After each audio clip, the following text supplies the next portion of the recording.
Congress party को कि Bharatiya Janata party की बी टीम है।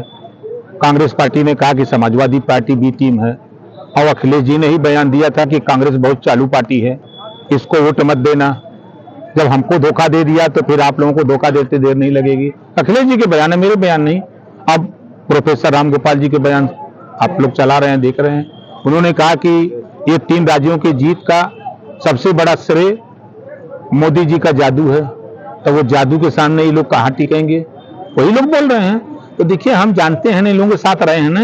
ये दिन में भारतीय जनता पार्टी के खिलाफ बोलते हैं और रात को गुलदस्ता लेके योगी जी मोदी जी को शरणम गच्छामि, ये लोग जुगाड़ बनाए हैं, सब नारा बनाए हैं कि विपक्षियों ने ठाना है 24 में मोदी जी को प्रधानमंत्री बनाना है। परिवहन मंत्री से आजकल आपकी केमिस्ट्री बड़ी जम रही है। अभी भाषण दे रहे थे परिवहन मंत्री जी, तो जो योगी जी ने एक फैसला लिया था आपको मंत्रिमंडल से निकालने का, नहीं, उस पे मंत्रिमंडल से निकालने का फैसला लिया था, बर्खास्त हुआ था, आपने कहा कि त्याग पत्र दिया। कितनी जल्दी जो है, मतलब क्या केमिस्ट्री हो रही है? नहीं, देखिए, आपने बड़ी कोशिश किया मनाने के लिए। ये हमारे बड़े भाई बड़े शुभचिंतक हैं, हम कहीं भी रहते हैं लेकिन हमारा इनका संबंध अपनी जगह है। ये बड़ी कोशिश किए, हमको योगी जी ने नहीं निकाला। आपको पता होगा कि जब हमने रिजाइन दे के हम चले गए, चुनाव के बाद, चुनाव के पहले चुनाव में अपने पार्टी अपने सिंबल पे लड़ा, ये सब लोग जानते हैं। सर योगी जी ने नहीं, वो उसके बाद राज्यपाल को, वो तो भाई जानते हैं राजनीति में जुगाड़ है ना, कि ओम प्रकाश राजभर का कुछ वोट हम ला नहीं। जब आप मंच पर नहीं आए थे उसके पहले आपके जो कीर्तनकार हैं, एक ये गाना यहाँ चल रहा था, क्या मिलिए ऐसे लोगों से जिनकी फितरत छुपी रहे, इस पर क्या कहेंगे? नहीं, तो यही तो बात है, विरोधियों को उनकी फितरत छुपी रहती है। लेते हैं नाम पीडीए का और काम करते हैं अपनी जाति का। जब चुनाव आ गया तो पीडीए याद आया। जब सत्ता में थे, 5 साल मुख्यमंत्री थे, प्रधानमंत्री की कुर्सी पर लोग थे मिलजुल करके, तब तो नाई गोड़ पाल प्रजापति बिंद केवट मल्ला राजभर चौहान आरा करके बंसी बंजारा बहलिया खंगाल जुल्हा दुनिया हो जाएगा। बहुत दिन हो गए कैसे हुए। पहले तो हम आप लोगों को बधाई देते हैं कि आप लोगों के कथनानुसार, आप लोगों के निवेदन पर कि पत्रकारों को हिस्सा कोई पार्टी नहीं देती है, तो पहले तो हमने सुनील अरकबंसी जो आपके साथी रहे, उनको हमने टिकट दिया संडीला, हमने अपना वचन निभाया ना। बोलिए जोर से। अगली बताइए। अब अगली तारीख देखिए, नहीं हम अपनी बात बता रहे हैं। देखिए, राजभवन या मुख्यमंत्री ऑफिस से कोई ऐसा न्यूज नहीं था कि फला तारीख को मंत्रिमंडल का विस्तार होगा। ये सूत्रों के हवाले से खबरें चली और उसी को लोग मान लेते थे। इधर हमारी बात, फोन आए थे ऊपर से कि जल्द ही हम लोग इस पे चुनाव के बाद काम पे लगते हैं और जल्दी हो जाएगा।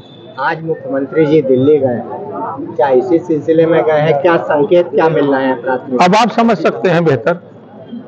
कई बार जा चुके हैं ना दिल्ली भी, और राजभवन भी मुलाकात कर चुके हैं, संकेत नहीं मिल पाए।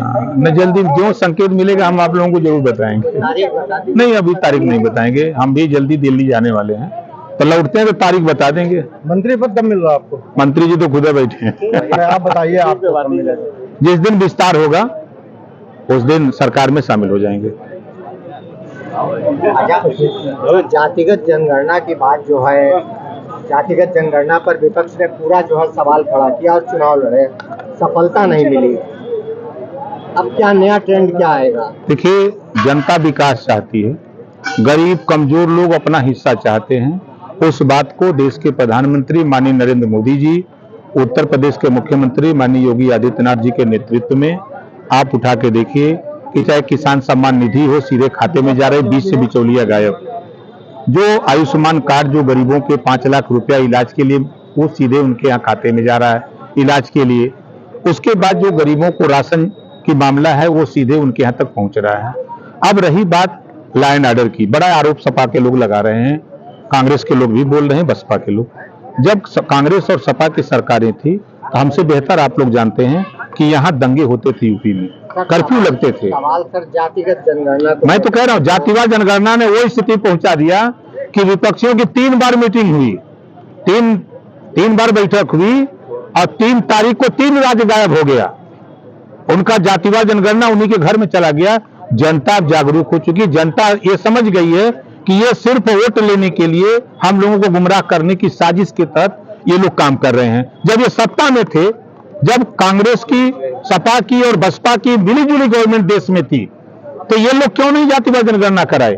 तब इन्होंने हमको हक देने की बात क्यों नहीं किया जब ये पावर में थे? आज पावर से बाहर हो गए हैं तो आज हमको गुमराह कर रहे हैं, ये जनता समझ चुकी है। आपकी मांग जारी रहेगी? जाति हमारा अपना पार्टीगत मामला वो एकदम पिकअप पर रहता है। अच्छा, एक सवाल और है। आज अखिलेश यादव